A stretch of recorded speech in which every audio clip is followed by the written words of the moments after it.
Jos Buttler's time is up, even though he is of great value to Jolut. With the news that Jos Buttler is flying home from Australia with a fractured finger, it is possible we have seen him play Test cricket for the last time. If that is the case, and it almost certainly should be, it will be a career best summed up as one that didn't fulfill its potential. The 31-year-old was recalled to the England side in August 2018 by Ed Smith, the then national selector, almost entirely based on his performances in white ball formats, where he has wowed rather more than in any of his performances in first-class cricket. It wasn't an entirely uncontroversial pick given that Butler had played so little county cricket, but there was logic in Smith's argument about why he had recalled the Lancashire all-rounder. He felt that Butler could transfer his destructive best from white ball cricket to the Test arena and could be England's A.B. de Villiers. But given the quality of Test bowling, the pitches, the different conditions and some technical flaws that you can get away with in limited overs cricket but can't in the Test arena, that simply has not worked out. In 57 tests, there have been only 2 centuries.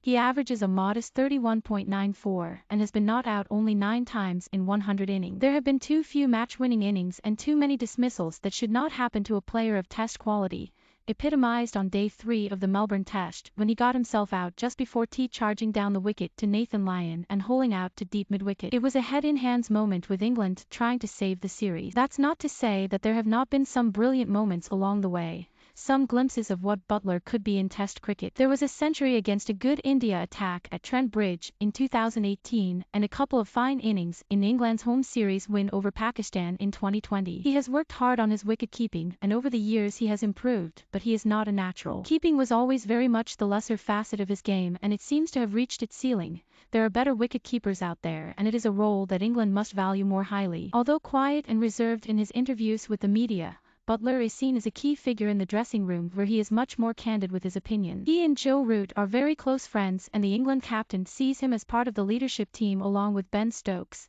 They are his best friends, his advisors, and his confidants. That's all well and good, but it is not enough to keep your place if the performances aren't there. If Root stays as captain, he will want Butler in his side. The decision has to be taken out of his hand. The question is whether England are better side with Butler and the answer is, sadly, probably not. Butler has not looked happy all series and questions have been posed whether he still enjoys Test cricket, if being a multi-format player has taken its toll and, with a very young family, if he might just prefer to walk away. But after his 207 ball, albeit ultimately fruitless, rearguard action in Adelaide, he said that he had no plans to retire from the Test arena. "It's certainly my ambition," he said earlier this month. "I have fantastic family support. They're very supportive of me and my career and make a lot of sacrifices for that. It's certainly maintained my drive and ambition to try and play." Perhaps he feels he has to say that, certainly in the middle of a series, although you get the sense he means it and does want a successful Test career. Nonetheless, it may be a relief to him if the decision is taken out of his hands to allow him to focus on short-form cricket,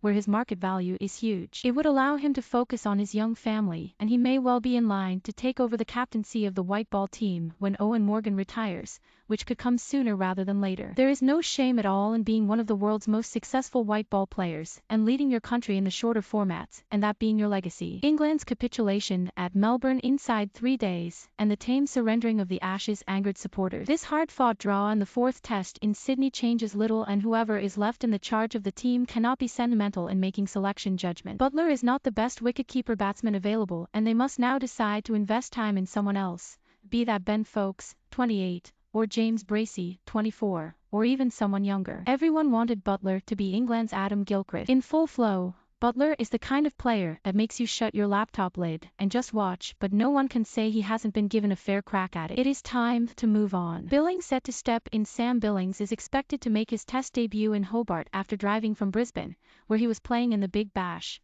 to Sydney to join up with the England party. Here are key facts about the 30-year-old Kent wicket-keeper batsman. He is a wristy and innovative right-handed middle-order batsman who plays all round the wicket in limited overs cricket. He has played for Kent since he was 8 years old and was made captain in 2018 after the departure of Sam Northeast. But appearances have been limited in recent years because of England duty or playing in the Indian Premier League. His first-class statistics are modest. In 74 matches since making his debut in 2011, he averages 34.29 with 6 centuries. He generally bats at number 4, but does not always keep wicket. He kept in just one of the 4 championship matches he played in 2021.